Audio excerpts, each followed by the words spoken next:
My name is Dr. Justin Sachs. I'm the Chief of Plastic Surgery at WashU here in St. Louis, Missouri. You're listening to Interview with a Surgeon with the Surgeon Agent. Hello, everyone, and thank you for joining Interview with the Surgeon. Today, we welcome Dr. Justin Sachs, Chief of Plastic and Reconstructive Surgery at WashU. Doc, how are we doing today? I'm doing great, Matthew. How are you doing today? I'm doing fabulous. Thank you for being with us. So starting out, what were your goals and aspirations during your residency, and how have those changed throughout your fellowship? Yeah, no, great question. During my residency, which took place in New York City at the Mount Sinai Hospital, I did a combined general surgery and plastic surgery program. I'd always wanted to be an academic plastic surgeon, which meant that eventually when I graduated whatever program, that I would go ahead and be involved with the training of residents and fellows and medical students, and also doing complex reconstructive procedures within plastic surgery and doing research around plastic surgery in clinical education and research and research endeavors that dealt with sort of basic science and translational research. So I always had a very, very long view of what I thought my career would be. And it was aspirational. I had no idea if I'd pull it off, but I always thought that I wanted to do something different than just per se hang a shingle on the Upper East or West Side in Manhattan in New York City, where I'm from, and I wanted to sort of push myself to try to become an academic leader. And I kind of knew this early on. I just had this little fire in me that wanted to do it. And that was, I graduated med school in '98, and then I finished my plastic surgery training in 2004. But I did an additional 4 years of training after that, for a total of 10 years of training after medical school. And, my whole time I just was focused sort of on getting a really, really good academic job. And then, and for those that are listening, that just doesn't necessarily mean you have to do research. It just means you have to be in an environment where you're teaching people how to do surgery. So, I always knew I wanted to head towards that direction. Now, taking us through that last fellowship in the last year, what was your mentality heading into your first job search, and how that perspective changed in the beginning years of your career? Yeah, so I finished my postgraduate year 10 fellowship training at the MD Anderson Cancer Center in Houston, Texas, which is arguably one of the best cancer centers on the planet. And I trained in microvascular cancer reconstruction, so moving tissue all over the body to reconstruct head and neck cancer, breast cancer, arm, extremities, trunk. And so I was finishing up there, and I was looking at academic jobs all over the country, but I was offered a position to stay on faculty at MD Anderson. My wife is a general surgeon, just had our second child. We had a kid in Pittsburgh, we had a kid in Houston, and she's a general surgeon. And,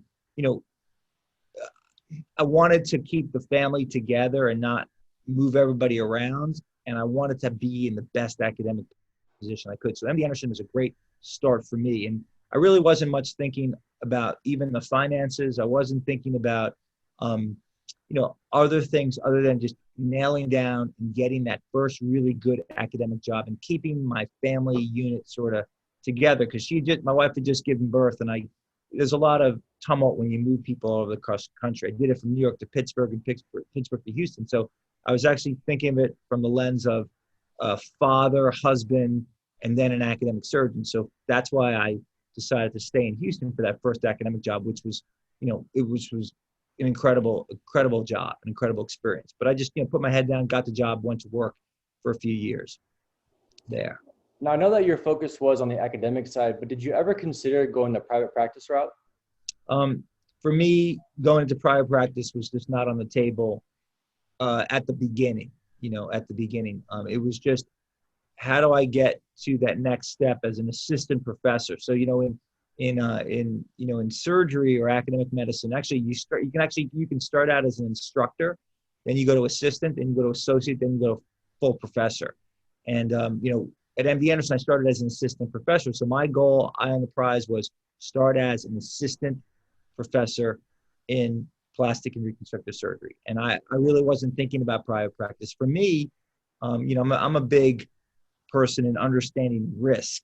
And for me, wife, 2 kids, I wasn't ready to even consider or contemplate the risk of going into private practice. Plus, I wanted to teach, do research. So for me, academic job, that was what the cards were telling me to do. Now, I know that you went back to get your MBA. Can you kind of tell us about why you did that and how that's helped you out in your career? Yeah, so I was at MD Anderson for about 3 years on faculty. Then I left, went to Johns Hopkins in Baltimore, Maryland. I started there in January 2011, and I showed up, at arguably what was ranked the #1 hospital in the country, United States. And a lot of what I realized when I first started out there, the first 6 months, is that different than MD Anderson, which was a state-supported institution. Johns Hopkins is a private university, so there was a lot of components of literally almost like a private practice within a very rigid and rigorous academic medical center. So there was a deficiency I felt that I had in thinking about how to run a practice, how to think about profit and loss, how to think about revenue and opportunity. So there was, when you move from one place to the next, and especially in surgery, when you start out, nobody knows who you are. There's no referrals coming in. So I went from being the busiest surgeon, one of the busiest surgeons in my program at MD Anderson, to all of a sudden I'm at Johns Hopkins. January, February, I'm looking around. There's not a lot of stuff happening, but there was a card on my desk that said, "Are you interested in healthcare management?" And I said, "Sure." I sent them an email, and then I said, are you interested in doctors? They said, "We'd love, physicians." So I just, I went through the process of applying for the MBA because I felt that was something that I was missing at that part in my career. And I felt that it would add another layer of understanding to sort of managerial experience, leadership, and also the business of medicine, which at that time in 2011, there were big shifts in what was happening with insurance and also in providing healthcare. So I went for it, and I did it over 4.5 years. I did one class per semester, a class a night. So sometimes I was going late at night after the operating room or clinic, or sometimes I was going once a weekend. And I did it over 4.5 years. And my kids used to make fun of me that I was doing homework on a Sunday and stuff, but it was one of the hardest things I ever did because I didn't stop my full-time job. But at the same time, it was one of the best things I did because it transformed the way that I viewed healthcare as an academic surgeon or plastic surgeon. Now, thinking back on your journey, what would you say were some of the keys to your success that shaped your early career as you climbed to the top of the academic world? Yeah, so this, me getting this chief job, arriving here is not necessarily, it's not because I just did it by myself. I had incredible mentorship along the way. Dr. Jeffrey Robb, who's the chair of plastic surgery at MD Anderson, Chuck Butler, who's the program director, David Chang, who's the chief of plastic surgery at University of Chicago there now. He was back at MD Anderson. And then Andy Lee, who's now the dean of the School of Medicine, UT Southwestern, he was my chair at Johns Hopkins. He was my mentor, friend, boss. He recruited me from MD Anderson to Johns Hopkins, and I worked with him in the laboratory at University of Pittsburgh for 3 years prior to MD Anderson. My point is that along the line, I had incredible mentorship that guided me through this process. As assistant professor, as associate professor, now as full professor, I couldn't have done it without. And there are other names I'm just not mentioning. I could list 30 names or 40 names of people who have mentored me. How to be a good surgeon, how to be a good clinician, how to be a good leader, how to be a good researcher, how to be a good business person. The answer to your question is mentorship was the key, without a doubt. I could not have done this without the people that lifted me up and put me here. Now, that being said, I had to jump through those hoops and I had to complete the tasks, but, the guides were there, the advice was there, and, I chose to receive it in a positive way. So now that you're a chief of a program, what advice do you have for the graduating residents and fellows entering the professional job market for the first time?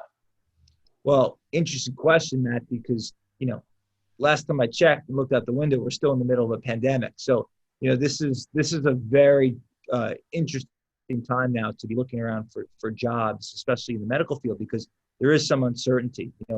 Back in the March and April of 2020 of this year, looking for jobs there were no jobs because things had shut down. We literally had shut down operating rooms and clinics were shut down.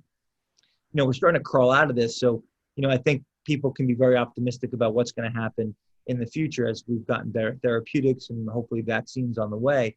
But I think the advice that I would give people to start thinking about, in medicine, the jobs, especially in academics, are July 1st, around that time. Even, that's sort of the way that the jobs roll out, because people graduate in June and then they start in July or August. So advice, especially now is not to commit yet, but to cast a very, very wide net and to start really sort of defining, what the expectations for that job are.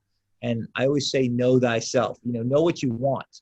Do you want to be your own boss, or do you want to work for somebody or some group? Because with each comes different risks. So if you want to be your own boss prior practice, you better learn the language of a loan, and interest rates and what you need to pay back over time and the risk that goes in that. If you want to join, academic practice, you better understand sort of the pay structure. Is it salary? Is it incentive based?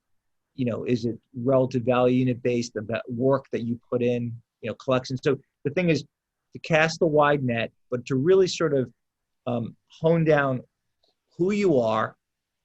Are you somebody who wants to work in an academic teaching environment, or are you somebody who wants to be in a private practice, your own boss, or work with a group of people? You got to figure out who you are first. And then once you do that, you could actually just check off which jobs you can look at. So if you see the jobs are available, if you're a private practice person and you don't want to work for a big corporation, then you look for private practice opportunities. You find somebody who's maybe at the end of their career looking to bring on a junior partner or sell their practice, or talk to your friends and family, because you're going to need a loan, to back you to start this practice, because it costs money to get an office. It costs money to lease or build an operating room or buy the equipment that you need to be an effective plastic surgeon, potentially in like an aesthetic market, which is, a lot of what the private practice will be. But I think to sort of sum up the question, is like, you have to know who you are and then decide, then you can go after very selectively what kind of jobs you want to look at. Because you can just look at that whole list of all the jobs that are being given, out on Plastic Surgery News or American College of Surgeons. You can very quickly just debride or cross off jobs, that aren't who you are. And don't waste your time going after a job that's not going to give you the satisfaction of getting you to the person you want to be. Now, touching on the point you made about casting the wide net, what advice do you have for the graduating class this year as far as networking and being able to mingle with folks like yourself? Because there are no national conferences for them to go at and be able to have those opportunities. Yeah, no, great question. However, last time I looked around, the internet was still working and email works 24 hours a day. So, everybody has an email.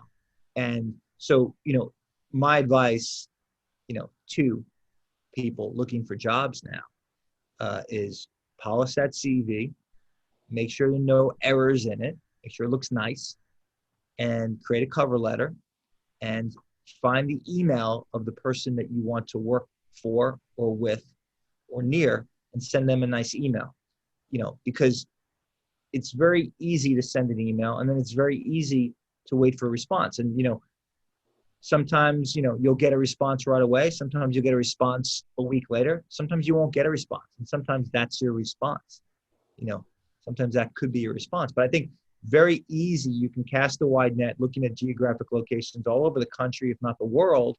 And you start by sending out an email to somebody, because if there's interest on the other side of it, that person will respond to you. Oh, sure. Love to chat. Actually, love to Zoom or Teams or Snapchat or however people want to communicate. It's pretty easy these days.